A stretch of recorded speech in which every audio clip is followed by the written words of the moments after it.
the DK project is Mr. Larry Hankin. How you doing today, sir? We're finding you out in California, eh? Yeah, Marina Del Rey. Well, it's kind of Venice, California, Santa Monica. It's all one package, but Man. I think they raised the rent when they changed the name. When they changed, when they divided Venice into Venice and Marina Del Rey, they said, okay, Marina Del Rey costs more. I have no idea why. It's really Venice. Really? I don't see any demarcation. How long you been there? Really? Yeah. Actually, geez, about 10, 15, 16 years. 16 years. Are you on the beach? In this very apartment. It's like a loft. I turned the apartment. I live in an apartment house. I turned it into a loft. It's just one big room. I do my art. See, that's my art over there. Yeah, that's my art over there. Oh, is that what is it? Is that Albert Einstein behind you there? I can't see. No, the other side. Where there? Yeah, that's called authority. It's an authority figure going this way, and then people have thrown, paint at him. Is that current? Splattered him. Going on right? That's current, and this is Hood in the Hood. That's another one. If you go to the real LarryHankin.com, that's my website, and there's 44 of these. And the thing is that they're 4 by 5 feet big, but I'm having these and all the rest of the 44 paintings. They're not all rebellious. There's dogs and elephants and stuff. I'm having them transferred to T-shirts, and the T-shirts that costs $500, but the T-shirts cost $35. So I think you can get that for $35 on a T-shirt. So is this a found hobby? That's my website. It's a hobby. It's when I'm not making movies. I paint. It's visual. It's color. It's not words. Well, it looks it's eidetic. Good. You get it all at once. Yeah, it's better than a movie. You get the whole picture all at once in one thing. Boom, there it is. That's it. You don't have to wait, an hour and a half. No 90 pages. That's just it. So I like that. It's real fast. Reward. You get it. Exactly. Well, that's cool. So for my listeners who are just getting up to speed on Larry, Larry's been on just about everything. Your resume is quite lengthy. That's what I hear. I've never paid any attention to it. I've never looked at it or I've never registered, but I've been doing these podcasts ever since El Camino came out because they forced me. Ooh.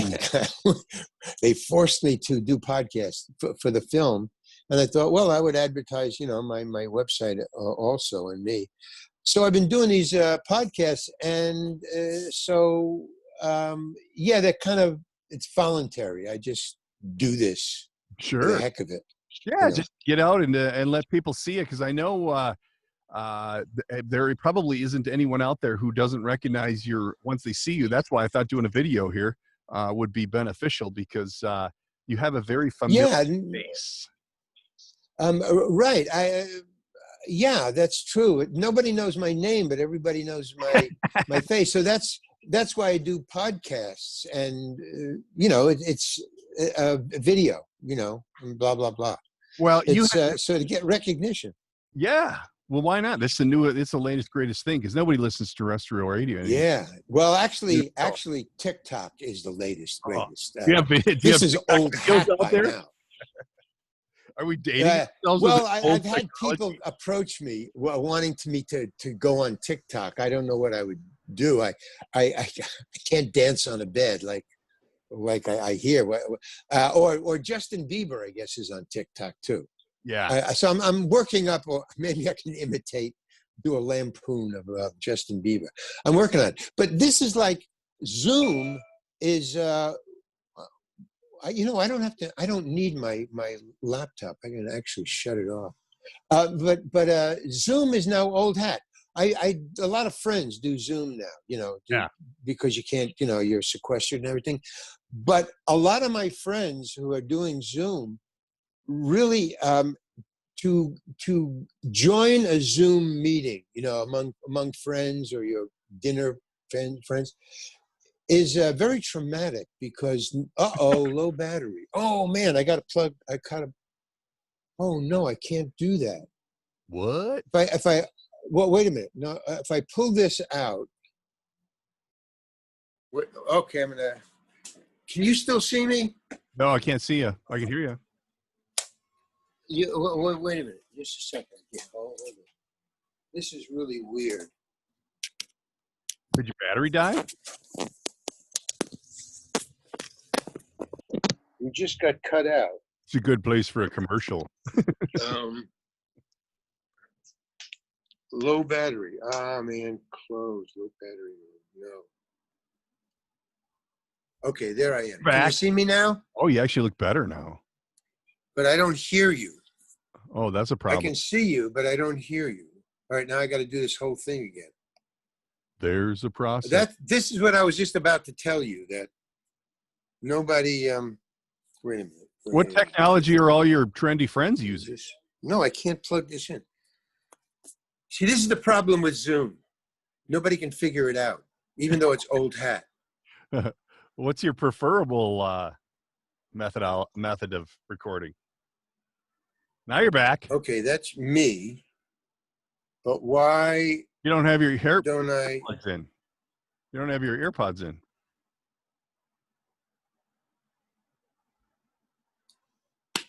Holy cow! That's what happens. Now you don't know. There.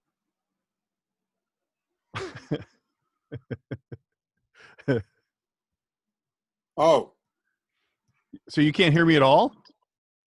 now I can hear you, But now we can't see you. and There? now I can see you. Oh, you can hear me and see me, right? Yeah. Oh, okay, fine. And we're back. I mean, see, this is what happens with Zoom. Yeah. All of a sudden, people say, all right, we're going to be on Zoom at 8 o'clock tonight. Okay, everybody get on Zoom. And then there's a half hour of, well, John isn't on yet, or he can't figure it out, or I can't see you, but I can hear you. But it's like incredible. So I'm with you. and it's happened several times with different groups. So what is the new? People can learn it. What is the new preferred technology? Do you have something up your sleeve? Well, no. Well, when Zoom works, it's really great, and when this works, it's really great. But my cell phone, for some, well, I know what the unknown reason is. It just the battery went out. Oh, It was low battery, so you it gotta have just power. shut off. So I plugged it into the electric plug, so that's cool. But now I can't use my earphones because they don't. There's only one plug on the new phones. See, I don't understand the logic of You know what? inventors. And I'm an industrial designer. I graduated top of my class in industrial design. I was going to design cars for General Motors, and I decided to go into show business. Really? Yeah. Well, one of them pays really well, and one of them doesn't. I think you made the right choice. Well, I preferred starving for a year before. I could make a lot of. I could have Only a year? made a lot of money, but I didn't want to. All right. Well, I've got a list here of questions. Where it all started. So you went to Syracuse? That ain't a bad school. Yeah. And you graduated top of your class? Yeah. Yeah. What I was did your kicked out. parents say when you said, ooh, for what?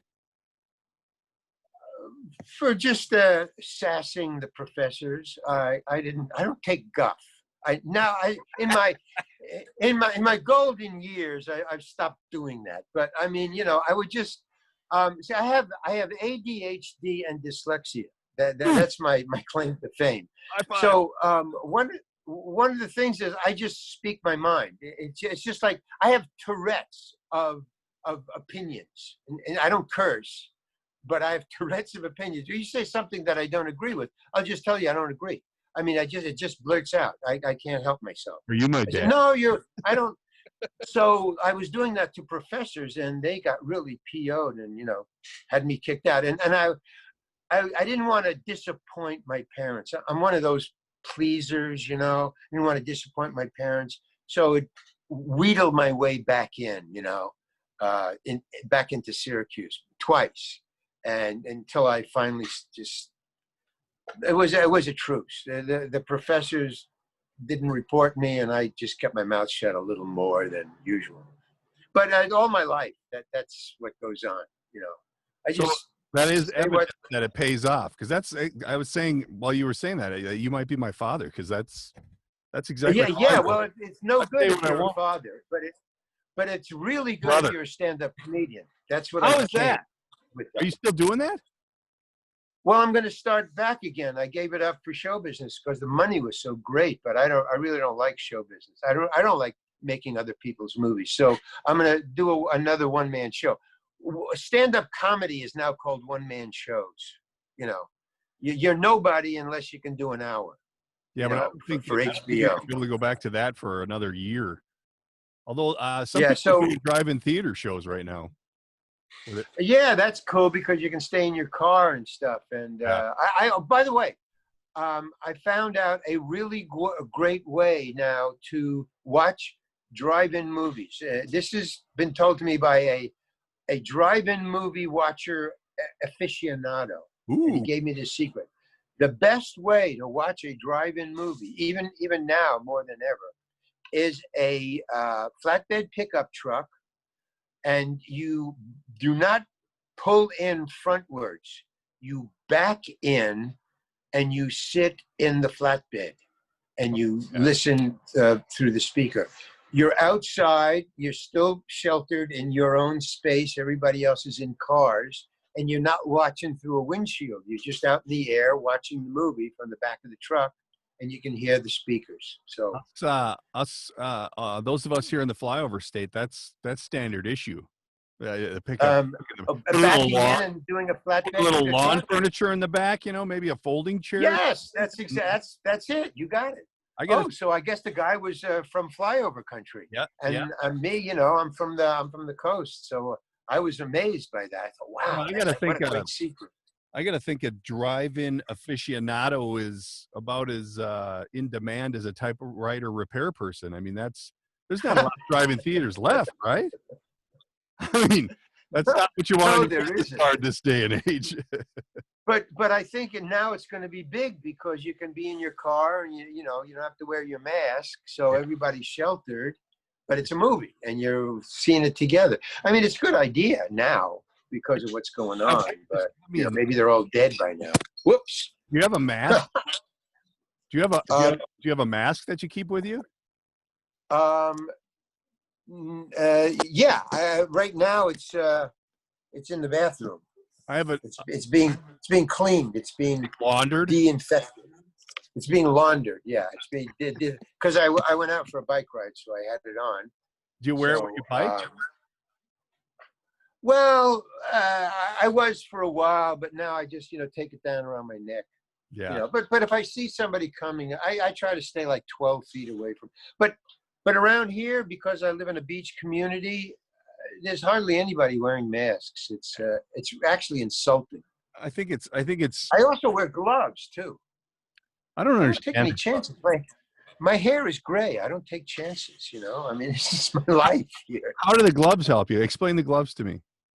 I ask everybody. Well, I live in an elevator. With an elevator, you push the button, and then there's the disease. What about a little soap on your hands when you get back to the crib?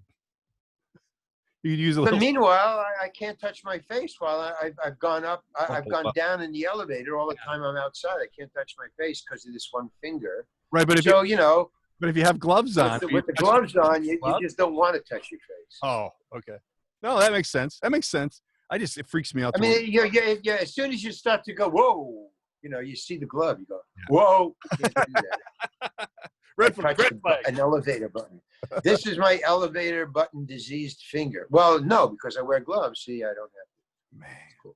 Keeping it safe. Everybody has their own way, by the way. I've been talking to a lot of people. How do you wear your mask? When do you wear your mask? Do you use gloves? How do you use your gloves? How do you take off your mask? Which side do you hold? Yeah, I mean, it's just there's so many different instructions. My wife got me a mask yesterday. She keeps coming home with them, and she's like, "Oh, I had someone make us some masks." So she brought me. That's cool. I don't have it here today because my my day job is I gotta wear a mask at times. But the one she brought me home, it looks like women's underwear. Like, have you seen these? They look like they cut apart women's underwear and made a mask out of them. So I said, I don't know if I can wear. No, I haven't, but I've noticed that there's a million different now, types of masks. As I go walking, I see, they little kids have, cartoons on them. People have, teeth. They have lips. They have, all kinds of pictures on them. It's leopard skins. It's weird. It's production companies got their eye on what's hot, boy. Let me tell you, masks are hot now. Well, I'm telling you, I think it's a trend. I think the toilet paper and the mask people got together and said, "Hey, let's get a pandemic going here and get our citizens on the roof." It's crazy. But on the same note, I think everything's changing. I was on a podcast earlier the week, and I had gone Sunday morning. I went down to our infected area with all the crap because we're getting hit pretty hard. And boy, what an eye opener! It's like, whoa! Things are burning. Well, where are you? I'm in Minneapolis. Where are you? I'm on the west end of Minneapolis. Yeah. Oh, Minneapolis! Holy cow, man! It must be weird over there. It's just gross. And I actually was just working on a deal that I'm doing with someone in Chicago to pick up a car, and I was going to go there to pick up the car, and they're like, "We're going home, where they're rioting. It's not safe." I'm like, "Well, what about my car? Come on, fix it." So it's right now. But the point I brought up on the last podcast is this cop. I don't even know his name. I don't want to mention his name, but the cop that killed this guy, this Floyd. Oh, that guy. He's like personally responsible for all of this destruction. I mean, technically, is that just gross or what? That's crazy. I'm blown away. But when I went down there, I went really early, and it was pretty quiet, but still everything's smoldering and smoking. And now we're getting just a lot of peaceful protesters, which is the way it should be. Go ahead and speak your mind. I get it, but you don't have to wreck stuff because now people don't have jobs. And but then look what happened in Washington, D.C., Yeah. It's crazy. There's a lot of stupidity going around. I don't know. I think that's this coronavirus, COVID-19 make you stupid too? Hey. Because I see a lot of stupid people. Mm-hmm. I don't know where the stupidity is coming from, but it might be a virus. I don't know. I see it a lot. It doesn't make sense. But anyway, we don't want to talk about that doom and gloom. Let's talk a little bit about you. So we got to see. Yeah, let's talk about me. This is about me. That's your favorite topic. So we want to one of my favorite topics. Yeah. We got you through Syracuse. So then what? How do you go from I'm designing cars to I want to act? I want to be I think I got what it takes. Never happened. No? Never happened. No. I never wanted to be in. All I wanted to be was a stand-up comedian, if I ever wanted to be anything. But really, when I graduated, because when I graduated high school, I didn't want to go to college. I just wanted to do nothing. I didn't want to do anything. I didn't want to go to college. I didn't want to be a stand-up comedian. I didn't want to do anything. I just wanted to hang out for the rest of my life. I wanted to just hang out. That was my force of nature. And I went to college because my parents forced me to, and I was still in I better listen to my parents, I don't know where I got that from. I guess I got that from my parents. So I went to college just to please them, and because I didn't have anything else to, in mind. And I studied, and I was really good because I'm good at art, drafting and stuff like that. Anything that's non-linear, that's not reading, I'm good at, or memorizing. So I graduated, but my best friend in college was Carl Gottlieb, and he wrote Jaws later on. So he wanted to be a writer all along, so we were best friends. So he said, hey, why don't you, instead of going to Detroit and design cars, why don't you come to Greenwich Village and starve for a year? And I thought that sounded much more interesting. It sounded very challenging and interesting, something I wanted to do. Let's go to Greenwich Village and starve. I was very happy doing that. I never look back about that decision ever while I was starving. I was cleaning bars from 2 in the morning until 6 when the cook came in. I was a bar and grill. I cleaned the duck boards. I never want to see another peanut shell as long as I live. But other than that, I was very happy cleaning bars because I had the whole day. I would sleep for a couple of hours during the day, and then I had the whole evening to myself. No money. Carl Gottlieb was paying the rent, and I was making some money cleaning bars, so I would chip in whatever I could. He was very understanding, and he would steal food from whenever he was fed at these movie openings. He was reviewing movies for a lot of these little papers, local New York papers. What? Right out of school? Like he went into right that? Out of school. Wow. He just went to Greenwich Village. We moved into a fifth floor walk-up apartment. I think it was $75 or $150 a month. It was ridiculous. And he got a job right away. He's a mover shaker. He's a cool guy. Yeah.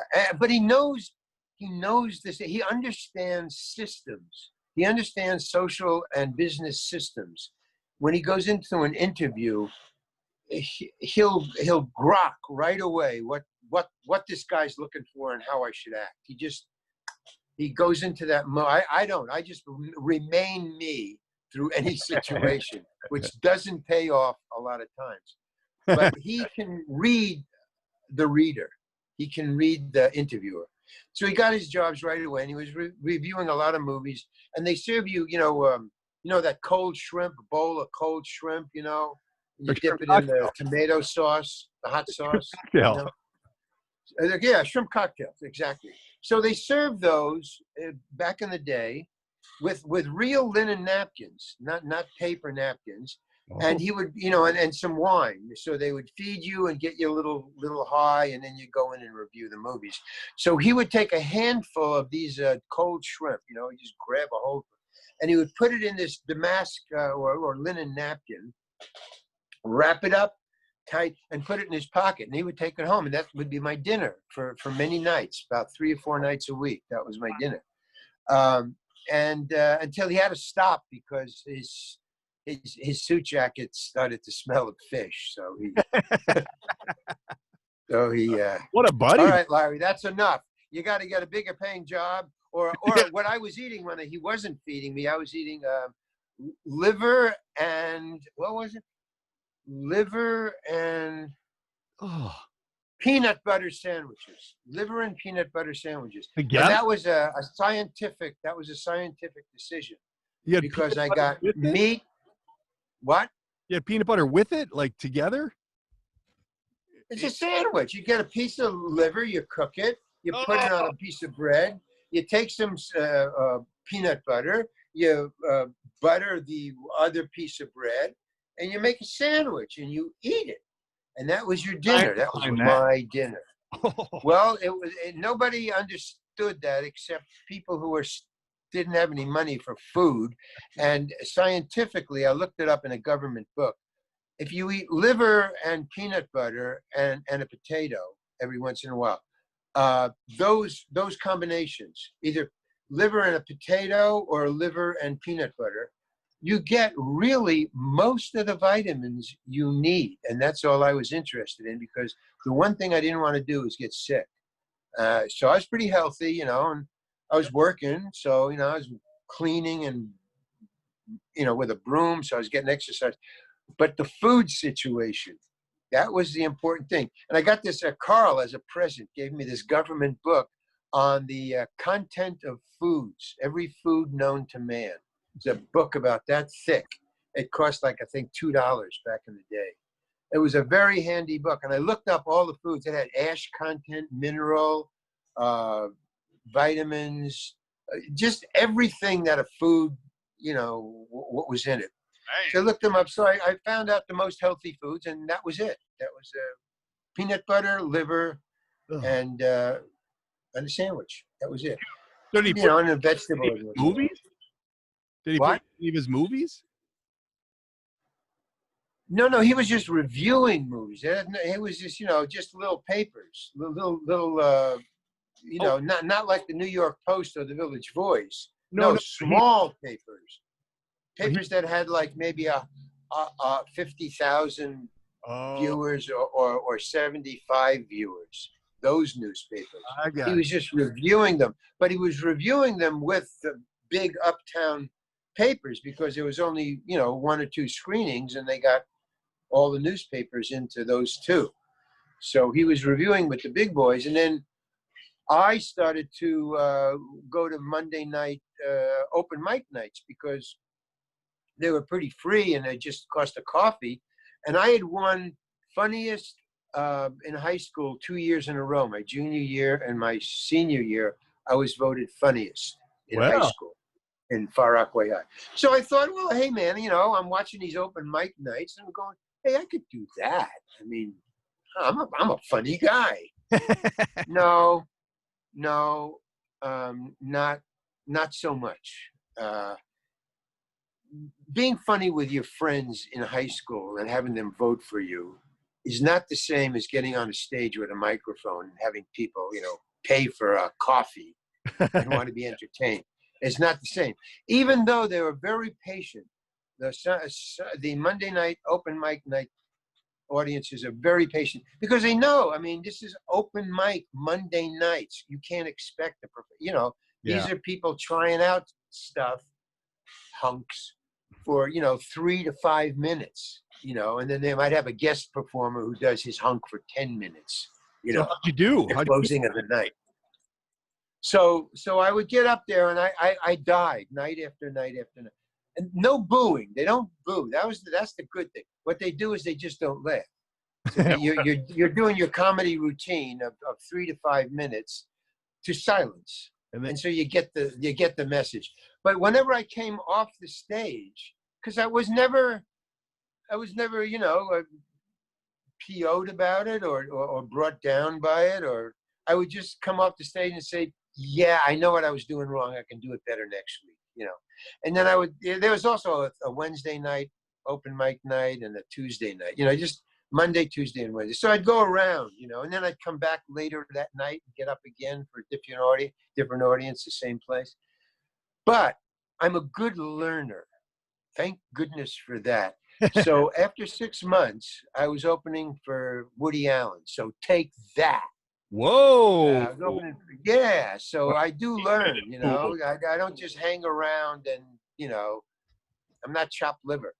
So yeah, I was opening for Woody Allen. I got his manager, and then I was opening for, you know, Miles Davis, the Kingston Trio, Ian and Sylvia, the Blues Project. I was opening for the big, you know, I was in the big time, you know. I was opening for, so I was doing well. I was doing very well, and I what? Are you making any money yet? Like, is there any money? Yeah, I was making money. I bought a car and an apartment. I wasn't making big money because I was the opening act for these people in nightclubs. There wasn't TV. There wasn't internet. There wasn't any of this. Is the 60s, late 60s. So, yeah, the 65. The 65 to 69, I was opening for these acts, but also, not only was I getting, because I am a learner, that's what I do. I absorb, and then I just, boom, it just goes in and out, and I don't censor it. So I was starting to get into Lenny Bruce territory and Richard Pryor territory and George Carlin territory, but there was no TV except for the Ed Sullivan Show. But yeah. And so I was being, Lenny Bruce was being taken off the stage by the police, you know, and me too. So that kind of rankled me because I don't like being dragged off the stage by police. And I wasn't even into drugs at the time. Lenny was, you know, into hard drugs by the time he was dragged off the stage for cursing and saying fuck, you know, and that's ridiculous. So, you know, now HBO, you know, complete nudity. You can say anything you want, you know, motherfucker. You can say motherfucker on the internet. I don't know if you can say it here. You're going to have to just did. But we're in. Okay. So I won't say that anymore, but I wanted you to know that whatever you want. Yeah. So I called my manager, who was Woody's manager, you know, and I said, hey, you why don't you get me on the Ed Sullivan Show so I can get out of this cop hell of being dragged off the stage and people coming at me with beer bottles. I mean, I was doing a opening for the Kingston Trio, and within 5 minutes, about me opening my mouth, I'm saying, hey, I was playing God. And I'm God. Okay, I'm God. I invented human beings. There I am. Okay, there. Hey, what's that between your legs? Boom. Get off the stage. We don't want to hear that. Get off the stage. So I just kept on going, and I won't keep on going because I was, naming parts of the body, and female and male parts. Ooh. And I all of a sudden, because in a nightclub you have this dance floor, the stage is only that high off the ground because that's for the band, So, and then there's the dance floor, and then it's black out there because the lights are in your eyes. And all of a sudden, I see this like lumberjack. He was dressed in a suit, but it was a lumberjack coming at me with a beer bottle upside down in his fist, and he's going, hey man, we told you to get off the stage. Bring on the Kingston Trio. We don't want to hear that language. And I got off the stage. You bet, man, because I couldn't fight him. I'm not a fighter. So I called Jack Rollins, my manager, and I said, hey, Jack, I can't take this, man. The cops are pulling me off the stage in St. Louis. This guy just came at me with a beer bottle. I mean, I'm a middle-class Jewish kid. I just want to have fun. I'm not, I don't have any axe to grind. I just curse because that's what everybody is doing in the real world, I'm just. You think they were so more? He goes, why don't you join sec? Do you think they were more? Well, he said, I'm what? Do you think they were more sensitive because they were there to see music, and because like people go to a comedy show? No, it was the '60s, man. It was the '60s. Are you kidding? 4 people got shot at Kent a couple of days later. It's the '60s. Yeah, that's true. That this was not. It wasn't fun, man. It wasn't like like now you can do anything. Now it's getting serious. Now it's getting like the '60s. Washington D.C. last night was like what was going on all the time for months at a time, all the way through the '60s until '69 when the Dobermans started coming out and cocaine and amphetamine hit the streets, and then the '60s exploded, and then it was all over. When that happened, it was all over. So, so I called him and he said, join Second City. You can do the exact same things, but they own the theater and the cops can't touch you. So I did. I auditioned for Second City, and that kind of got me on the track to be in show business. Because after about 6 months there, a couple of us in the company, in the performing company, cut out from there and went to San Francisco and started our own theater, where we owned the theater too. What was that called? And it was called The Committee, and we were very famous. We were rivals of the Second City. The great part, and how I got into show business, which is the point of this story, is the fact of it is that when we started The Committee and we came within a year and a half, we had lines around the block. We were as big, if not bigger, than Second City. And the plus was that we were in the late '60s. A plane flight from L.A., Hollywood, to San Francisco was $35 round trip. Whoa! Now, if we moved, if I wanted to be an actor and lived in San Francisco, I would have to fly down to L.A. to Hollywood, get an appointment with an agent, and I would have to, you'd have to do that, talk to agents and finally get one and try to get an appointment. And it's a big, long road. And then they would have to send you up for auditions. And so you'd audition and you'd have to get a job and then you have to be in it. And then some producer sees you in it, blah, blah, blah, blah, blah.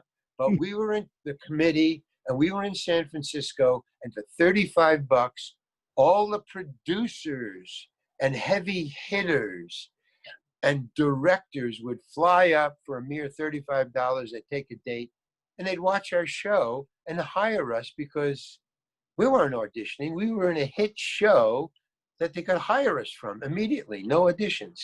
So we were in the catbird seat without knowing it.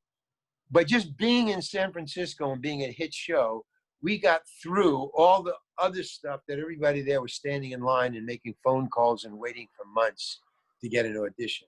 Look at that. And they would just come up and say, hey, that tall guy, that's what Laverne and Shirley. What's her name? Laverne, Penny Marshall. Penny Marshall. Came to see a show, saw this tall guy, went back to LA, called her production company, Laverne and Shirley, and said, hey, there's a guy and a tall guy named Larry Hankin. I want to do a dance with him. We got Laverne and Shirley go to the prom. I want to dance with that guy, the tall guy. Get him. Done. So I get this call at home. Hey, Laverne and Shirley, Penny Marshall wants you to come down. You can be in the show. You're hired. If you can get down here. I go, when do you want me? And the great thing about the improv show was you can leave anytime you want because it's all improv. Nothing's written down. When I leave, somebody else takes my part and improvises it different or the same or sort of the same. And the same thing with me when they leave. I just take their part, improvise it different or the same or kind of the same. It's an improv show. Please do that. How many years were you guys into that? I did it for 10 years. I never wanted to leave. I stayed in it till it ended.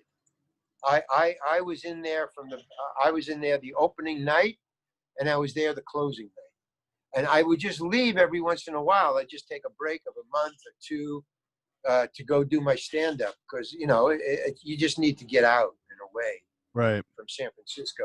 But, I could do that whenever I wanted. Plus, all these heavy hitters were coming up from LA and seeing me and going, hey, well, when you get back from wherever you're going, we want you in the show.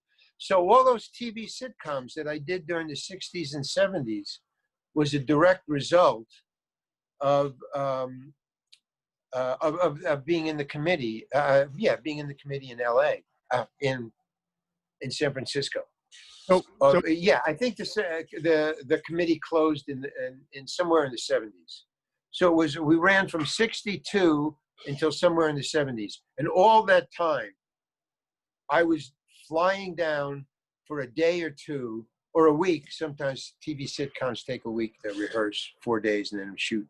So I would take off a week and go down there for, I don't know, the 62, say 65 to 75, for 10 years. Wow. I was in the committee and flying down. So all those things that are on IMDb, podcasters told me about that. I never realized that. I never checked. I was just looking for my next job because I knew this was only for a week.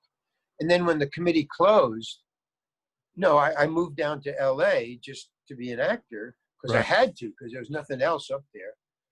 But it was luckily I had an agent by then.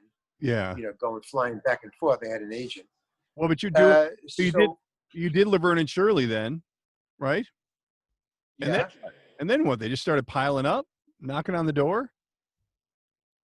Yeah, I had a manager, an agent. I had an agent, and they were pretty good. And they were kind of the kings of my agent at the time. Were kind of kings of sitcoms. In other words, they had roster. There was two agents in one unit, in one team agency. You had a team. So all their actors supplied all the co-stars and second bananas in all of the sitcoms of the 70s and 80s. Wow. And then they retired. So they were sending me up for everything. And I was, working back and forth through the 60s and early 70s by living in San Francisco. And then when the committee closed, I moved down to LA and they kept it up. And I was just doing these sitcoms. And then they retired.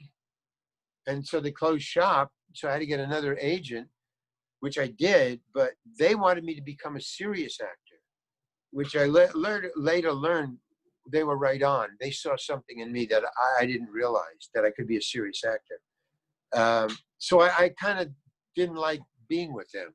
They kept on sending me up for serious roles, and I kept on saying, "No, I want to be, I want to be funny. I'm a funny guy. I'm a funny Yeah. character actor." For sure. But what they didn't tell me was, Larry, this is what they should have said, but they never did. Said, Larry, the big money is in dramatic series, Ooh, not sitcoms. Sitcoms are a half hour. Dramatic series are an hour. But that they would, never said that. So I was just happy, just having girlfriends and, having my days free and, doing a sitcom every once in a while because I was saving money. So I never worried about the rent until all of a sudden that started to dry up. And, then I started doing serious roles, but by then I was just doing my own movies and I didn't care. I was yeah. starting to fall back on my attitude when I left college. I don't want to, the big money, I was never driven by money. Money doesn't mean anything to me. Money, if you are looking for money, you are the prisoner of ads and product Yeah. and keeping up with the Joneses. Yeah. And I don't give You can swear. It's okay. what the Joneses have or are doing. You can, I could care less about the Joneses. well, So I just kind of dropped out, made my own movies with money, all the money I'd saved up. And when yeah. that ran out, I just, got whatever. I started to starve again. Or look to friends who, I say, hey, any jobs around? I wasn't too excited about it or too traumatized by it, because I thought, well, hey, I got to this age through all kinds of weirdness. Oh, let's I'm go a back. survivor. I don't You know, care. let's go back to You the know. peanut butter. I mean, that's always an option. Yeah, I always keep thinking that. Oh no, You good. know. But then it takes off. And then by the way, just one more thing. With this COVID, sequester in place thing, I was writing a screenplay around November. I started to write a screenplay. The COVID thing hit around November, December, January, right? Okay, I was sequestered in place writing a screenplay because that's all that was happening in my life. I had no jobs. I'd been retired for years. Out of show business, planning on going back at some point. But right now, I was locked in my house 8 hours a day writing the screenplay, which is not an easy thing to do. If anybody out there thinks it's easy writing a screenplay, it's one of the hardest things to do in the world. And I'm talking about digging ditches and everything else. Because with a book, if you're writing a book, you're writing for yourself and you are trying to sell it to somebody who is on your trip, who gets what you're writing about. Oh, Right. you may have to do tweaks to it or maybe cut it short or make it longer. But that's when you're writing a screenplay, you're writing for an industry. You're not writing for yourself Right. until you're big and famous and whatever, but that's very rare. So when you're writing for an industry, there's topics and slots and genres and low budget, medium budget, 10 pole. There's all these slots and things you have to write for. You just can't write a screenplay. You have to write a thriller or a comedy or a female driven or a low budget. Just as, so you have to be very careful what you're writing and So did you you have finish? to do research. What? Did you finish it? Is it done? Oh, I finished it. Yeah, finally. So that's why I'm talking to you. Is that a Because movie? well, it's a movie. It's a female-driven comedy thriller. What's it called? It's all the top three. It's called A Night in the It's called A Night in the Country, Ooh. and it's Is it a romantic thing? it's a female. Darcy Brillig is the female lead, and she's got a greedy new husband, and it takes place at night in an old abandoned mansion out in the country, and there's a satchel, an old satchel stuffed to the gills with $100 bills. You know, It's about, I don't know, I think about $100,000 is stuffed into this bag. And there's 3 bad guys, 1 really bad guy, and a really pissed off vampire. And they're all in that building together. is that What could go wrong? what's that? What's that? What could go wrong? Yeah, right. Dun dun dun dun. What about the Exactly.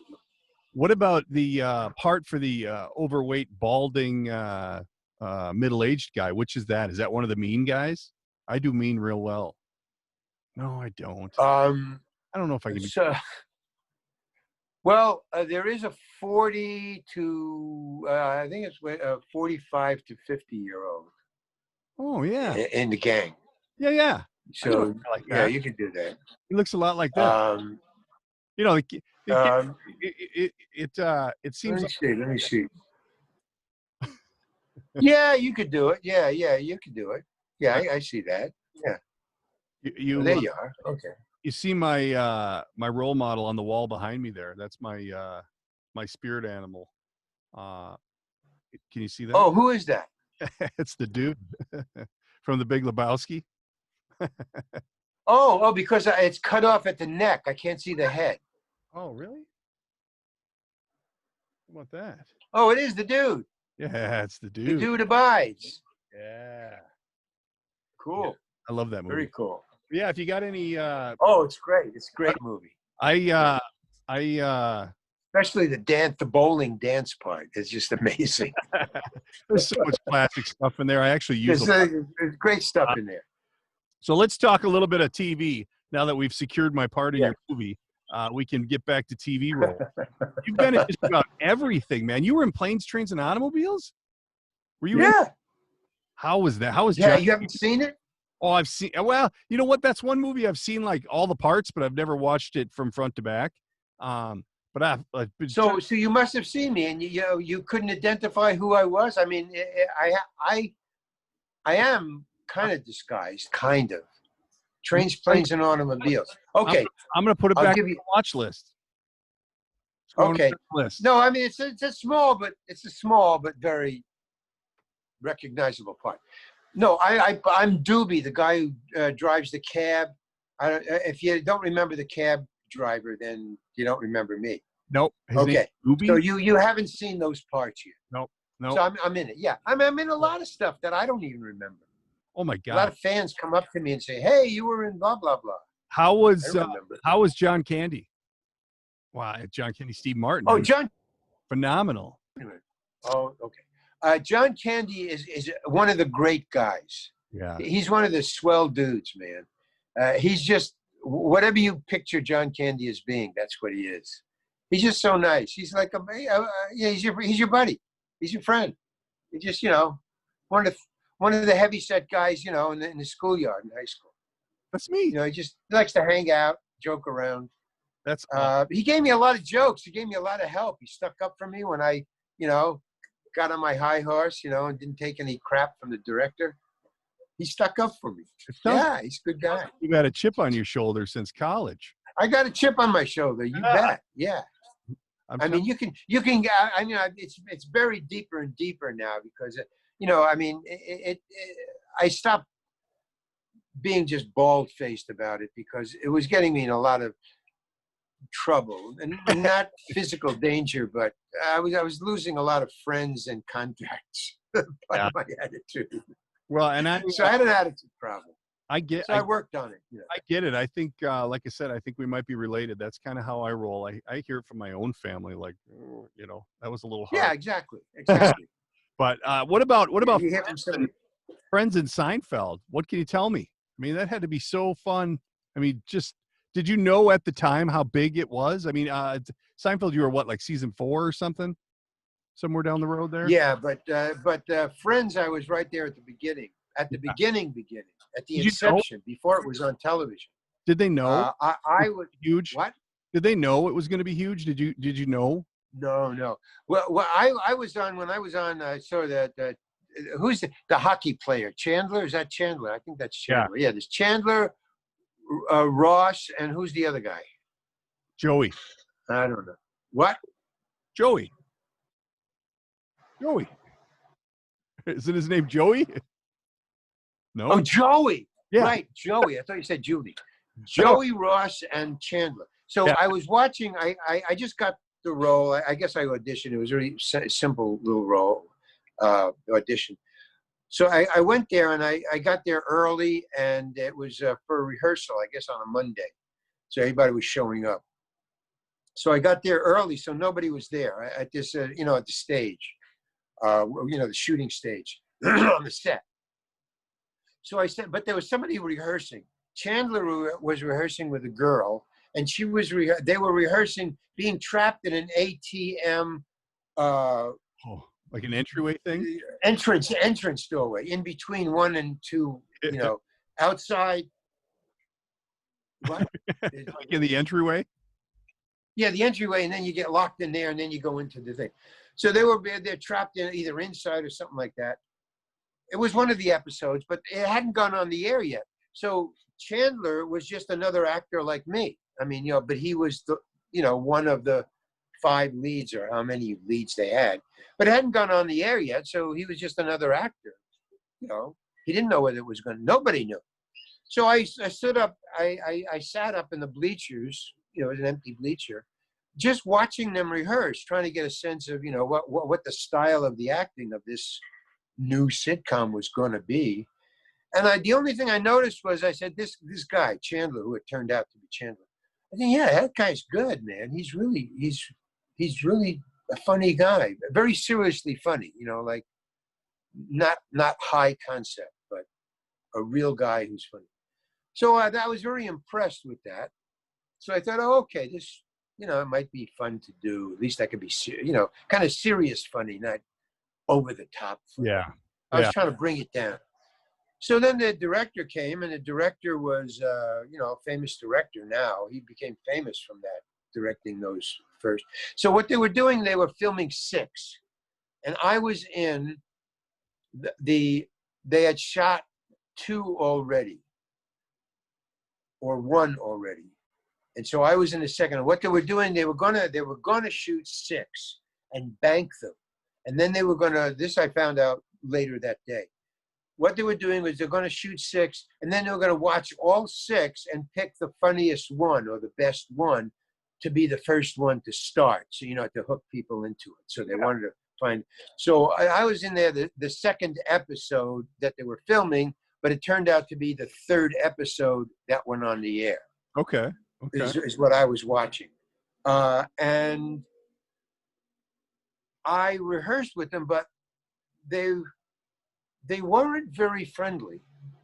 I'm in other words, I'm either I have a chip on my shoulder, or I'm just your best friend right away. I have no wall or no mask. I'm just me. If you insult me, I'll insult you back. If you're my friend, I'm your friend. I'm just as good a friend to you as you are to me. It has nothing to do with consciousness. That's just how I'm built. Sometimes it gets me in trouble. So, but they hung around together, so I couldn't break in. And that I was in 5 episodes, and I never could break in.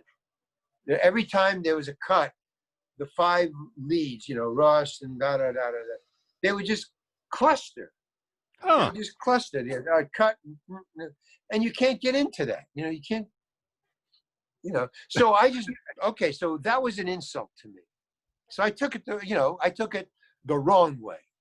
Not that they, they were nervous and just wanted to stay together, and try to, keep focus. I took it as an insult. So I didn't like them. So I stayed away from them.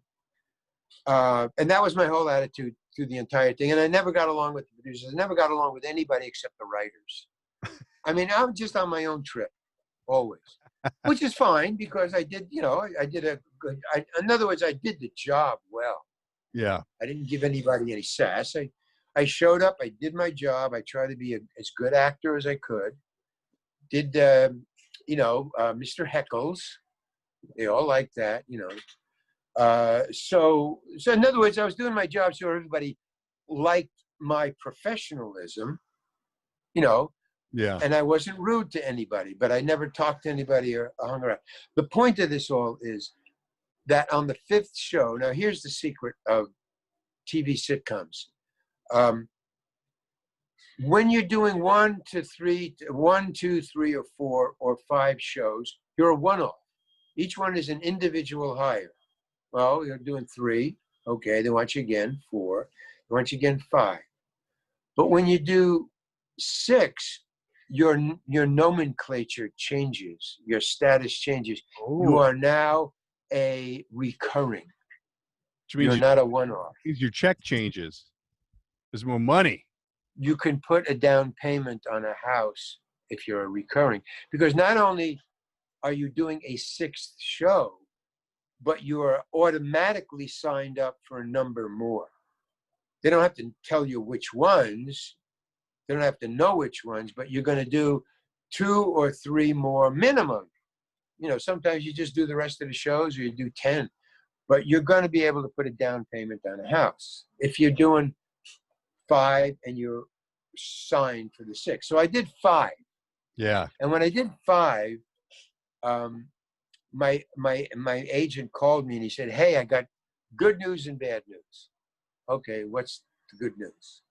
Good news is you got your 5th Friends show. I go, "Oh, wow, that's amazing. 1 more and I'm recurring. Yes, that's so incredible. Great. What's the bad? Well, what could be the bad news? You have a heart attack and you die in the 5th show." Exactly. So now, here's what happened in my head during that conversation. And I carried it until the 5th show started.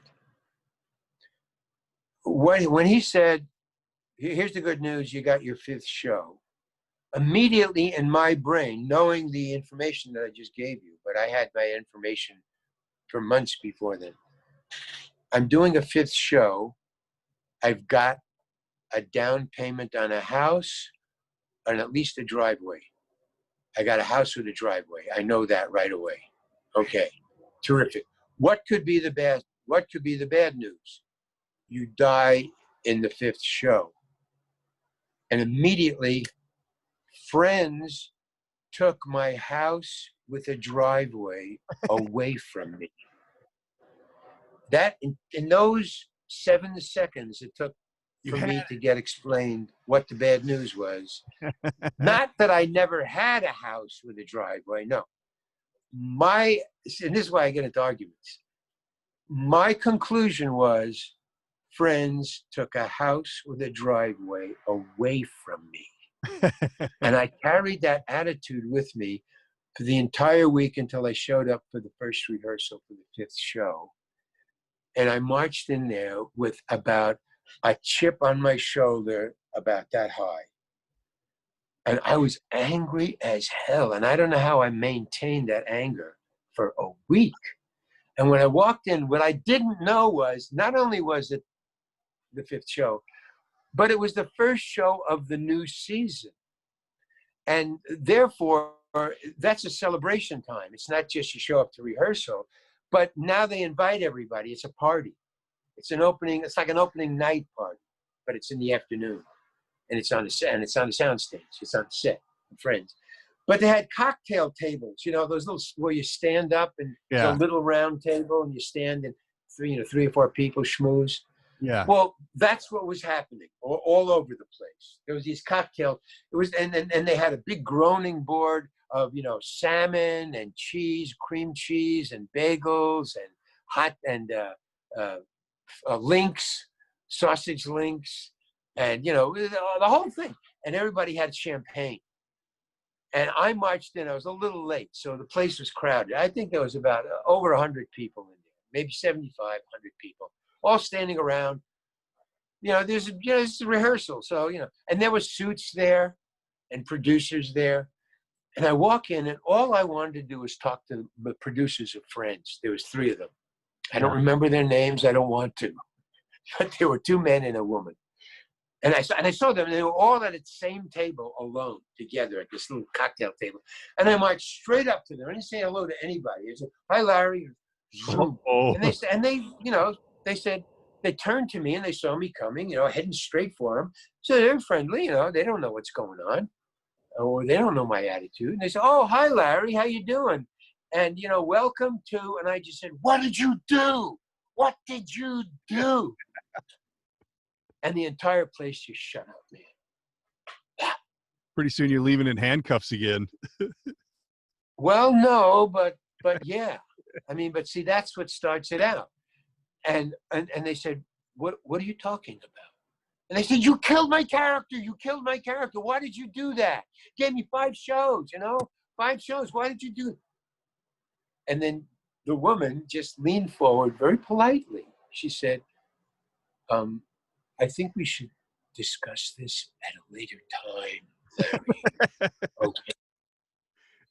And I suddenly realized it was such a shock that I was ready to argue with them, that she had just taken it down to a nice whisper. "Let's talk about this at another time." The shock just blew away my anger totally. And I realized what I had just done. And I look around and everybody's just staring at me. And I go, okay. And I suddenly realized I came to my senses, and I just about faced, and I just looked for where the food was, the groaning table. Yeah. And as I started walking to the table, I just wanted to hide, walk to the table. Everybody at the table split. They just, cleared a path. Like I was a cop car and you were, Yeah. protesters. Oh my God, Larry's coming. Look out. Yeah. Just parting of the seas. And I just stood there. And I said, well, I'll have a cup of coffee. I'll have I'll have a sausage link. And all of a sudden this 16-year-old kid comes up to me. I guess he was an extra for one of the, I don't know, or maybe he was a son of some of the producers. Oh, he's the only guy that came right up to me. And he was standing there looking at me. And I go, "Oh, hi." And he says, "Dude, that was so cool." Yeah, you get your entertainment where you can. you get your laurels where you can. Thank you very much. Cool. But and now I had a week's worth, 4 days of rehearsal and a show on the 5th day to go through after that. Nobody for 4 days would come near me, man. Whenever I went to get a cup of coffee or, That's people horrible. just split away. So they probably weren't going to get back. Well, I don't know, I don't know what I did. I don't know what they did. It's very confusing. I just know that attitude stuck with me for more than a week. And I just unloaded on these 3 people who, were saying, "Hi, Larry, how are you?" Woof. Everybody has a different friend's memory. It sounds like yours is extra special, though. Well, yeah. So that when people say, "Oh, it must have been really fun," well, it's a long story, but man, not so much. Obviously, you're Dead Man Walking on Friends. So then what? Then where do you go from there? Well, that was kind of a wake up call, shall we say? It really affected me. I mean, seriously. Oh, I would have about my attitude. So from then, that was the turning point. That's where I started to say, "Okay, Larry, enough with the ADHD and the dyslexia. You've got to start, dealing with it, or coping with it, or getting mechanisms." So I started to study it, ADHD, and there are things you can do to not explode at people like that. So that's what I've been doing, and it works. It's but you got to be just aware. Basically, I mean, it's like Tourette's. ADHD is like Tourette's. You're preaching, but it's not cursing. It's topics. Certain things will set you off. And you know what it's like? What do you do? PTSD. It's like PTSD. Something triggered. Well, what you have to do is you have to monitor yourself and there's also certain exercises that you can do. What it is, it's your brain is wired in a different way. Dyslexia, we're not smarter than anybody else. We're not stupider than anybody else. We just absorb and what do you call it? Coalesce information, put it together in a different way than other people. Basically, it's eidetic. It's eidetic learning. It's based on eidetic learning. I do. That's how animals learn. I do. My whole family's had dyslexia, and my oldest son is going to be 20 next week, and he's got it. But he went through the Orton Gillingham process, where they teach you how to. How do what? What are you starting your car there? I got a motorcycle. My window's open. It's too far away. Okay. But what is it called? It's called Orton Gillingham. It's a way of teaching your brain to process so that you can dyslexic people have an easier time reading and connecting. Because what you're saying is because I have it too, and I know exactly what you're talking about. When you look at things, they don't connect in your head the way that normal people do, or other people, I should say. Yeah. And this Orton Gillingham training helps you to connect the dots. And it was really fun, or not fun, but it was interesting to watch him go through that process, because I myself, being a card-carrying member of the group, I understand both sides, where you can. I don't know if you can read your way out of it, but if you read a ton, it really helps, because it's muscle memory. But yeah, it's a big deal. It's well, you know what's going on? Yeah, it is a big deal, because it's kept me from a lot of things, like large parts, comedy or serious, because it's very, very difficult for me to memorize lines, because it's too linear. Sure, small pieces I can do, but one time Vince Gilligan gave me on Breaking Bad, he had one of the writers write me a long speech because he liked my acting. Yeah. So I had a monologue, a page-long monologue. I just couldn't do it. What I did was I improvised it, and I got through it. So it was really cool. But yeah, see, when I knew I had dyslexia when I was very young, I was born with it. There was no such thing as dyslexia. No. When I was young, and then nobody ever heard of it. No. And so this, but did you ever take the course your son took? No. I actually, my side hustle is commercial voiceover work. So it's basically, the same thing you're talking about, where I have to read and act, and you get these long commercials or e-learning or whatever, and it's very difficult. It's the same thing you're talking about. But no, I never did. And a few of my coaches in the voiceover world have said, you should consider doing that.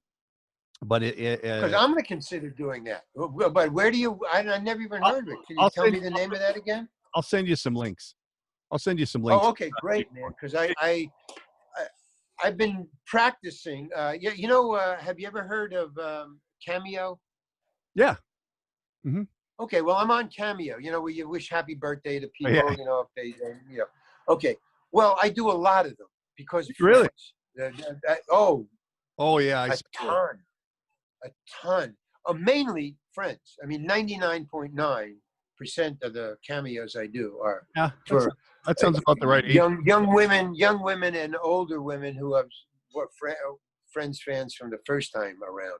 Yeah. But so I have to remember their names and their pets' names and their boyfriends' names or their girlfriends' names. So I have to remember in a spiel that I already have memorized from doing so many.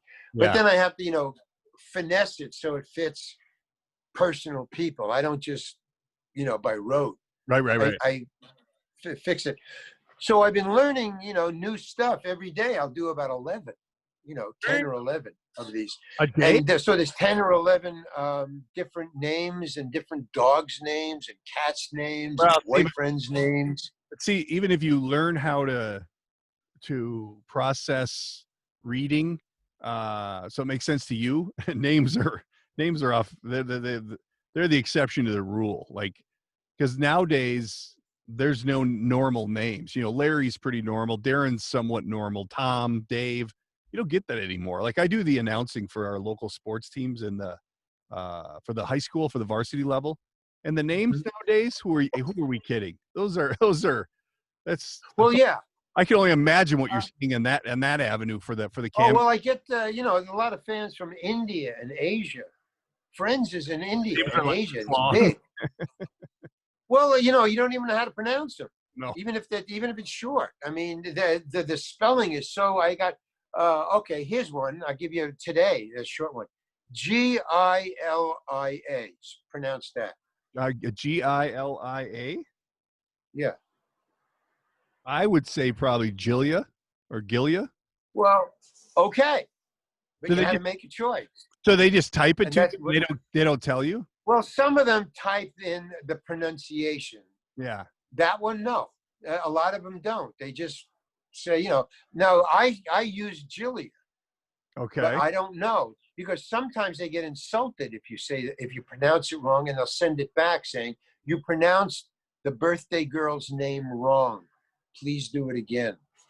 So, I mean, they're nice about it, but you know, they didn't tell me how to pronounce it. So yeah. But what the upside of Yeah. doing that, you hear that? is, Here, listen 1 second. Can you hear this? Gilia. No. So right. If you don't need to write it down. oh, but- by having to, and it's my choice to memorize the dogs and the cats' names and the girlfriend's names and the boyfriend's names and the mom's names and the brother's names for each one per day.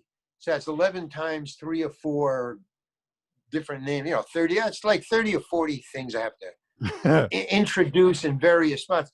It's helping my dyslexia. Yeah.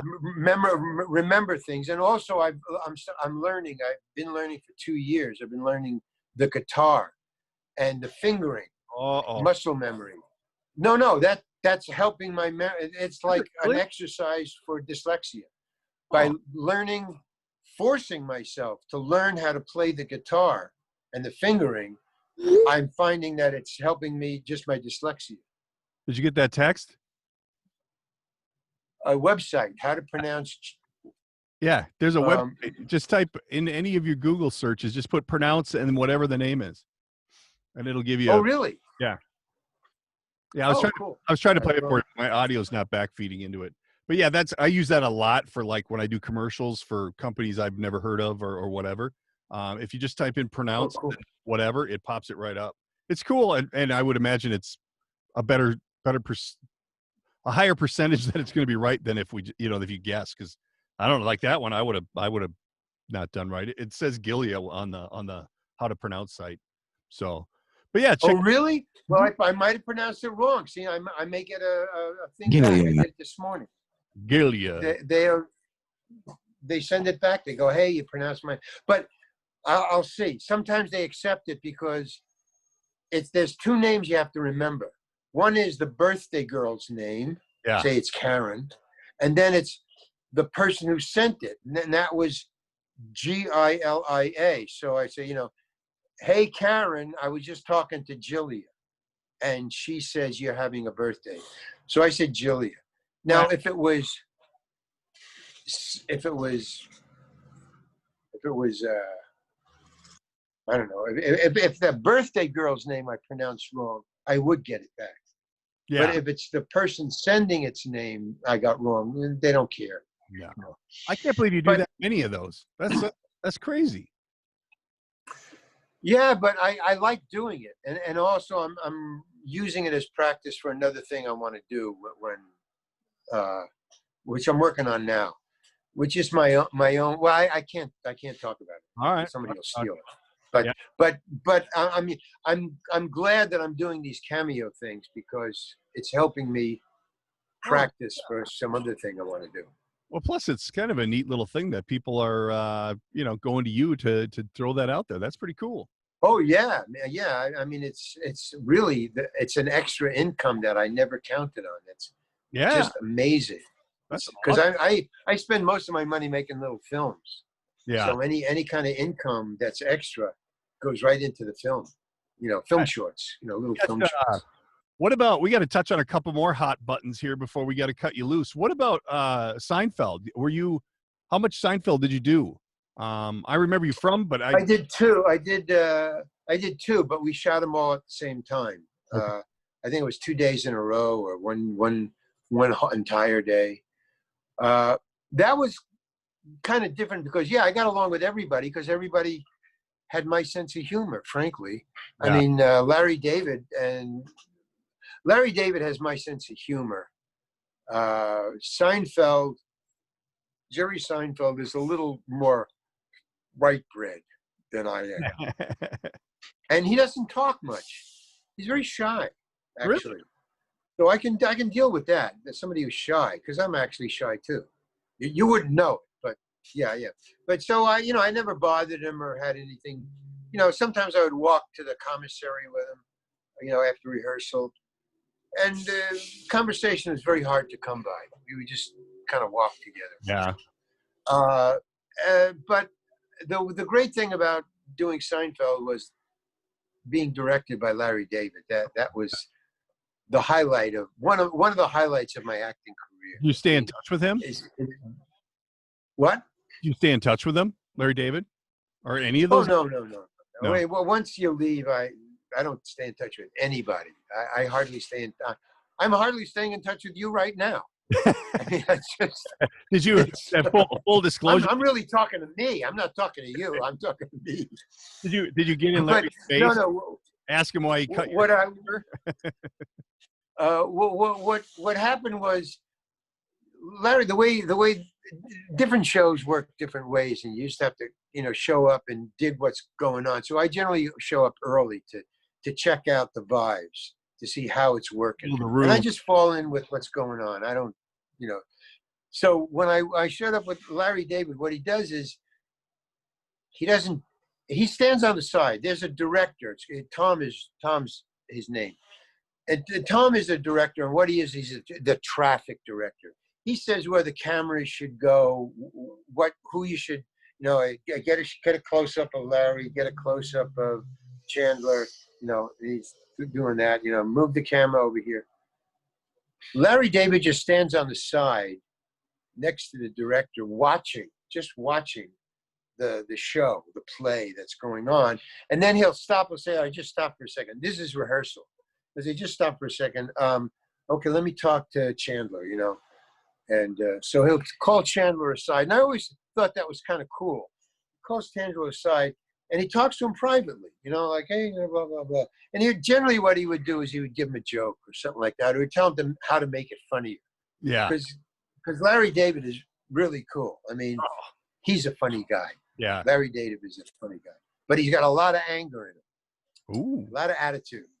He's like me, but on the stage. Okay, so he calls people over, and I was getting like a little attitude about, hey, why isn't he talking to me? I got a big part here.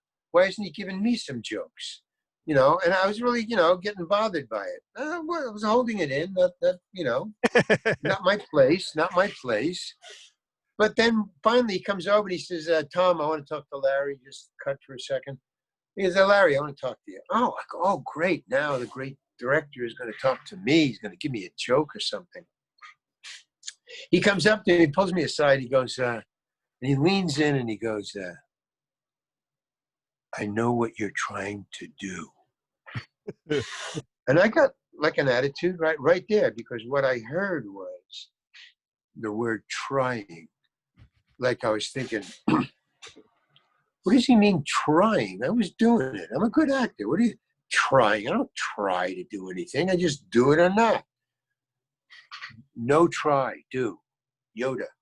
Okay? So, I'm insulted, so I was ready to argue with him, like I was ready to argue with the three producers. And I go, oh, really? What am I trying to do? And in my brain, I'm saying, what am I trying to do, wise ass? But I didn't say that. I just said, oh, really? What am I trying to do? And he says, you're trying to do nothing. And I was just blown away, because that's exactly what I was trying to do. My guy in my head that I was imitating was Buster Keaton. I figured that the guy, Tom Pepper was the character's name. The guy imitating Kramer, Tom Pepper. The way it was written, I thought this guy is a passive aggressive. So I'm just either going to not do anything and then, or I don't want to hear another, dried fruit from you or whatever. But until then, I was like Buster Keaton. And so that's what I was doing the whole time. If you watch the show again, there's no need to. But if you watch the show again, you'll see that I have a blank face. So when Larry David came up to me, the great genius, Larry David came up to me and said, I know what you're trying to do. I was saying, you don't know anything about what I'm trying to do. He goes, you're trying to do nothing. I was so blown away. I just went, oh, right, you're right. That's what I'm trying to do. I said that to him. I was really amazed that he knew what I was doing. Wow. And he goes, well, you're doing something. And he walked away. And I thought, that's the greatest piece of direction I ever got. That's great. That's amazing. That's why he's Larry David. Wow. So, I mean, but in other words, the whole point of a direct, this is Al Pacino. What Al Pacino told me. Well, he told a lot of us. But he said, I look to the director as my safety net. The way I act is I take chances. I take a lot of chances. And I want the director to be there to either know what I'm doing or help me get there. And when I'm falling, he should catch me and say, okay, no, try this. All I want a director to do is help me get where I want to go. Because when you hired me, that's when you should have gotten rid of me or not. Because when you hired me, you thought, this is a guy I can use to get the movie where it wants to go. Right. John Hughes taught me that. You hire the actor who will help the movie get where you want to tell the story to go. That's the time where you're giving directions, if you're going to. See, I try it again, but do it this way. But once you hire the actor, you now help him get where he wants to go. You gave him permission to get in on this storytelling. Now that he's in, what John Hughes says, why would you give an actor directions when you've hired him because of the choices he makes? That's a direct quote from John Hughes to me personally. Wow. Because I asked him that question. Look at that. Yeah. And then Al Pacino, 2 years later, said that in an interview. The first thing I said about, I want him as a safety net. I want him to help me get where I want to go. And John Hughes said the same thing. That basically, why would you give an actor direction when you chose him because of the choices he makes? But you help him get to the choices he wants to make. Your job as director is to figure out what the choice he made that you chose him to help you tell the story you want to tell. Yeah, right. I mean, it's really, yeah. Wow. It's just absorbing. Amazing. You're learning and absorbing. I love it. Hey, I'm there to get everything I can. I don't schmooze, man. I really, that's one thing I don't do. I never go into my dressing room. I stay on the set and watch what's going on. I want to make films. I want to tell stories through the medium of film or video. But, so I'm there it's a class. I'm there to do the best work I can. And the teacher is the director or the writer or the star. They all got something to tell me. And I'm very adamant about that. I for some reason, and that's nothing that I came to consciously. That I found out that's what I was doing. Wow, I'm really serious about this. Like I tell you, Barry, when I did Barry, the hitman, the Russian hitman. I was hired. It was a small part. They asked me. They said, "Well, he has to talk Russian. He has a Russian accent. Can you do a Russian accent?" And I, of course, say, "Oh yeah. Can you ride a horse? Yeah, right. Can you dive from a 100-foot diving board? Yeah. You just say yes until you get the part. Then you decide." So he said. So then he said, "Would you mind if we had a Russian, coach, accent coach, dialect?" coach Oh, you had to learn there that. on the set. Ooh. So I go, oh yeah, no, I really would appreciate that. Yeah, because all I have is my, committee, stand-up comedian Russian joke, die, yeah, all that bullshit. Vodka. So I said, yeah, right. So I show up and nobody's coming up to me to say, hey, I'm the Russian coach. And I'm looking around and then I'm just sitting in one place, on the set, hoping they'll find me. It's not happening. So then somebody comes up to me and says, okay, you're up, you're on, let's go. And I'm going, oh, wow, I haven't talked to the coach yet. All right.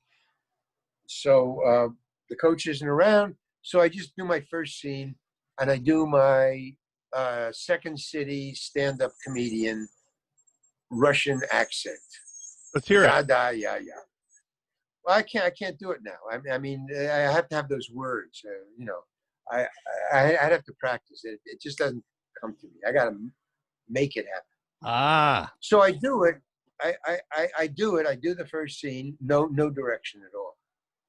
At all. I mean, not even a thank you. Nothing. Just moving on. Okay, we're going to do this. Larry, you're up. Okay. So I do the whole entire day of the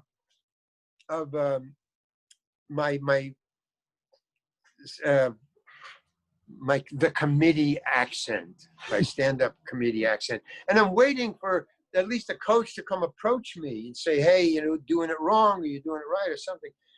Nobody's telling me anything, and I'm shooting the whole day. And Bill Hader, who's the director and a great director, he is going to be a great director someday. Really? Really, he is one of the ones. Yeah, and I study that guy. He's a funny guy, and he's a dramatic actor. I follow him. He's cool. Huh. Anyway, he doesn't give me any direction. And at the end of the day, he says, thank you very much. Larry's dismissed. Thank you, Larry. They always do that. If you're a small actor, a big actor, star, Larry's finished. Hey, yeah, you're good. So I go, can I? And I pulled him aside and I said, can I ask you a question? He goes, yeah, sure. I go, look, I was working the whole day, I really worked very hard on that part. I even got a backstory. I've never had a backstory on anything I've ever done, but I took this so serious that I got a backstory. You never gave me one piece of direction. You never told me yes. You never told me no. Don't do this. Nothing. I mean, so it's very traumatic for an actor not to get any help from the director. Why didn't you say anything to me? And he goes, well, to tell you the truth, Larry, we didn't write the part the way you did it. We wrote it another way. When you started doing the part the way you did it, I had no idea what you were doing, but it was incredibly great and perfect. So since I didn't know what the hell you were doing, I'm not going to give you any direction. I just left you alone and stayed out of your way. So thank you. So I said, well, what about the Russian accent? And he was fine. I said, is there a Russian director coach here? And he said, yeah. And he points to this woman.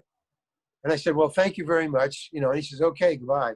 And I went to her and I said, hey, where the hell were you? She says, well, I was watching. I said, well, why didn't you give me any direction? She says, it was fine.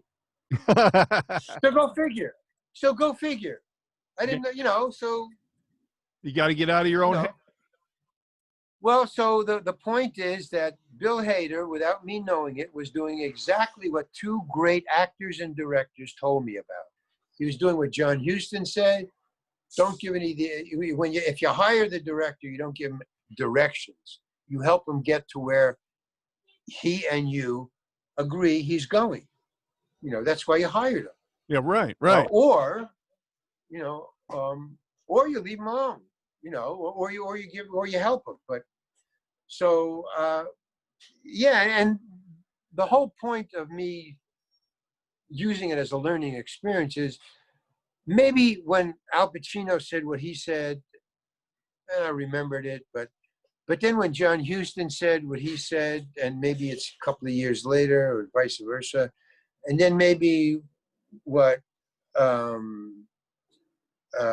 Larry David or Bill Hader was saying, but your brain, especially dyslexics, I believe, start to take that information. They say, hey, wait a minute. These are all, before I understood, my brain understood, wait a minute. These are all saying something that is together. And if you put all those things in together, then yes, I learned how to direct. Wow. By those, but I didn't learn how to direct from each individual one of those people saying those things. But I started to, my brain, the dyslexia, I believe it's the dyslexia. It put it together in a way that I go, holy cow, that's how to direct. I just, in other words, it's like four directors into one. Well, you're learning from. So, you know, that's why I take, especially because I'm always outclassed on any set that I go to. There's always an actor that's always better than me. There's always a director who knows more than I do. There's always a grip that has been on way more movies than me. You've worked with some huge names, though. I mean, the list is long. So I got something to learn. I got stuff to learn. Yes, I've been with incredibly big people. Yeah. And what I said, okay, this here is one entire body filled with information that I could sure use on my next movie. So I am all attention. I mean, it seems silly now that I'm talking about it to you because I don't go into it consciously. I don't think about it. Right. But when I go home, I realize what I remember. When somebody says, you know, hey, you know, I hear you were working with Bryan Cranston last night. You know, you were working on Breaking Bad. What was that like? And then I suddenly realized by telling this person, oh, well, it was blah, blah, blah. I realized, man, did I pick up a lot from Bryan Cranston or from the director. How much Breaking Bad were you on? How many episodes of that were you on? Two episodes and the feature, the Breaking Bad movie. Yeah. So, yeah, and I learned a lot from Vince Gilligan, the way he writes for my character, what he gives me, what he wants me to do. On El Camino, the Breaking Bad movie, he was the directing. On the other two episodes, I wasn't directed by him. Was I? Was I directed on the first one by Vince Gilligan? What was that? The Winnebago. I don't think so. I was directed by him by the movie, and I learned a lot from him just by talking to him on the movie. What he gave me to say, what he wanted me to do, how he set up the shot. He actually, Vince Gilligan gave me his production notes, his book. Yeah, that was an amazing thing. Yeah. The amazing thing about that was that when I was going through his production notes, every single inch of that frame, every camera angle for that scene was amazing. It was like Einstein was going to direct the movie. He had measurements. He had, you know, the V drawings, you know, with the camera angle. You know, those things. You know, he had all those things drawn. He had lines, length, you know, really? How many feet to the camera. Oh, yeah, he had positions of actors where they should go. It was like a schematic of like 3 chess moves, schematicized, if that's a word. It was like 3 chess moves, your move, his move, you know, your move, my move, for 3 things, where one would go, where the other. Wow. It was amazing. It was page after page after page, and then pictures, you know, and then notes. And then was that for your episodes or was that for the movie? Well, it was for the movie because, you know, for the movie, I was the only time I could talk to him under the pressure of work, of making a movie. Right. And when I couldn't do something because of my dyslexia, he made the adjustments for me. Wow. He understood what you understood. There was one scene where I walk around the car and walk and talk. It's a walk and talk. But generally it's walk and talking down the street. You know, it's the camera follows you or follows you this way, you know. So, but this was just a walk and talk around the car. Right. And I was having difficulty doing it. All my other lines were fine, you know, because they were very short. It's just kind of long. So what he did was he was just amazing how insightful he is about actors. He just went, okay, we're going to take a 10-minute break. Larry, you want to just rehearse that if you want? We're taking a 10-minute break. We're going to work on the camera. Can I talk to the cinematographers in the booth? And to that, so he just walked away. He was talking to the cinematographers about how to shoot the rest of the scene. And he left me alone. And I just walked around for 10 minutes, just rehearsing. And the other actors who were in the scene with me stood there and watched me, which I thought was very interesting because they were learning from me. Wow. That what you do with your time when it's down and you're having difficulties. Well, when it's down, you fucking rehearse. You rehearse when you know when the set is available. Like because of my dyslexia, on any set, as soon as people walk away or even give me a little room, I don't care if they're fixing something over there. I'm rehearsing. I don't care about them. I'm caring about my part. Yeah, I mean, so being ADHD and dyslexia, you got to find a way. It doesn't hurt, but it doesn't help. For sure. Being an actor. Well, so when I'm writing my movie, I figure I can memorize my lines easier than other people's lines. So yeah, that's a help. I hope so.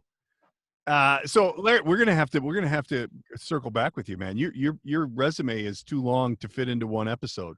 You are a colorful guy with a long history of big things, man. I'm looking on here. You got Married with Children, a little Star Trek, Pretty Woman, Home Improvement. Come on, it's probably quicker to name the stuff you haven't done. I'm telling you. Yet you lived pretty much for the 70s. I gotta say that the agents that I had for the 70s, 80s, and 90s, the beginning of the 90s, through the 60s, 70s, and 80s, they had their eye on the hit shows, and they got me the hit shows. So pretty much, I didn't know it at the time. I didn't know it until I started doing podcasts. But I have now come to the conclusion that I was in the famous shows because of my agents, because they booked me on good shows. Because one show was just like another show, just a paycheck. I'm gonna need a text with some names and phone numbers of these people. I mean, my gosh, you've got the resume, man, and we're gonna have to circle back. We're running long here, so I'm gonna wrap it up. But we are going to have to get back on, man. So why don't we do this? Why don't you? Fine, anytime. Where they can find your stuff. Obviously, if you go to the website, which is thereallarryhankin.com, and you can find everything there, right? What you're up to, your art. I was looking on there as you were talking. And yeah. Pretty impressive. If you go to thereallarryhankin.com, that's one word, thereallarryhankin.com. There's my bios, some interviews with some of my friends, my film shorts that I made, my personal film shorts, some of my resume, my art, my T-shirts. These paintings and 42 other paintings, not all protest things. Some are cats and dogs and stuff. Dogs and elephants, not cats. Dogs. Nothing against cats. I don't want any mail. Just haven't gotten around to them yet. But yeah, there's 44, and I'm going to make some T-shirts. That'll be up in a week and a half. I love it. Yes. So these things will be up on T-shirts. What about? And they'll also be 4 by 8 feet. What about social media? Where can they find you? Are you a social media guy? Oh, Facebook. I got a Facebook page. Check that out. I change it every once in a while. Dude, you can come to that. Yeah, Larry Hankin on Facebook. That's it. That's the only things I have. I'm beginning to spread out as I understand the media more. But right now I'm starting slow. It's not easy. And with all this resume and all these shows you've been on, you still live next to a drag strip with lots of police cars. What's up with that? No, you know what it is, but you're right. There's a reason.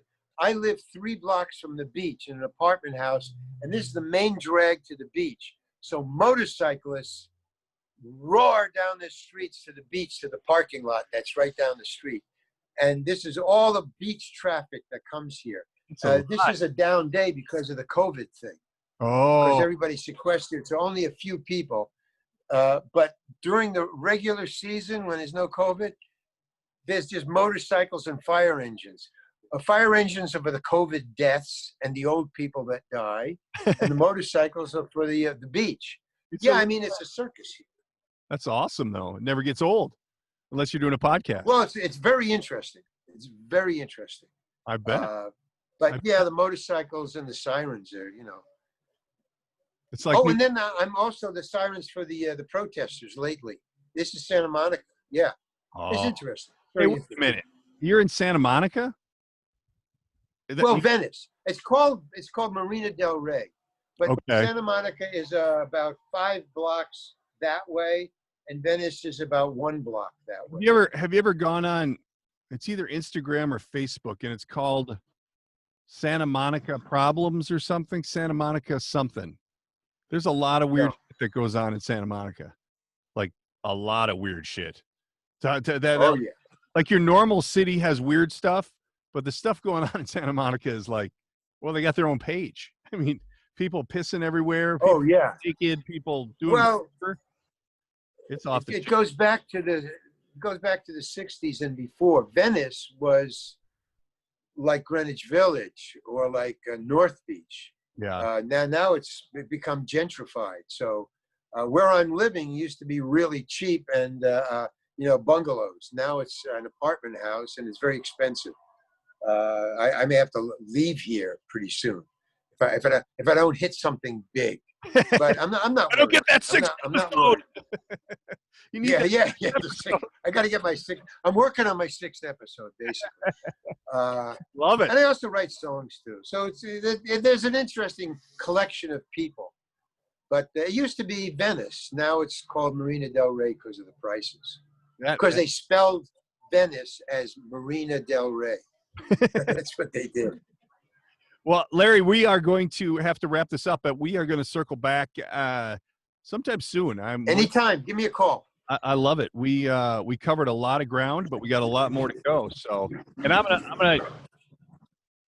think the garbage truck. Motorcycle. Well, I mean, I could shut my windows. And it shuts it out. Not bother now. I'm not a prisoner, but I have to get off this to go close that. So don't even worry about it. I'm going to stay in touch with you so that I get that fat balding in the back of your movie with my face on it. Oh, right. Yeah. And, we can get some more lowdown on how it's going. I'm going to send you that stuff on the Orton Gillingham, and we're gonna follow up please. In a week or two and see what's going on. So we can't thank you enough, sir. You have a great day, and thank you very much. Stay hunkered down, and we'll talk soon. Okay. Now wait a minute. Wait a minute. Well, I gotta Darren. That's it. Okay. Cool, Darren. Take it easy. All right, man. Thanks a lot. We'll talk soon. Take care. Okay. I'll send you a copy when everything's ready to rock. Oh, listen. What? What is that? The protesters, the riots, they're here. Take your shit over there. Let's hear it. Bring me over there. Oh, yeah.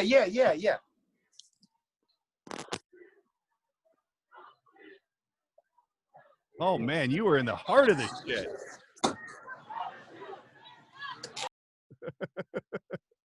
Oh, we lost camera.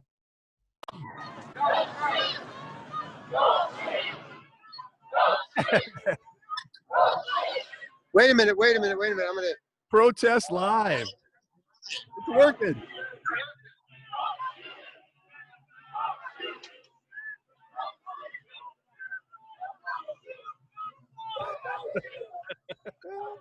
Okay.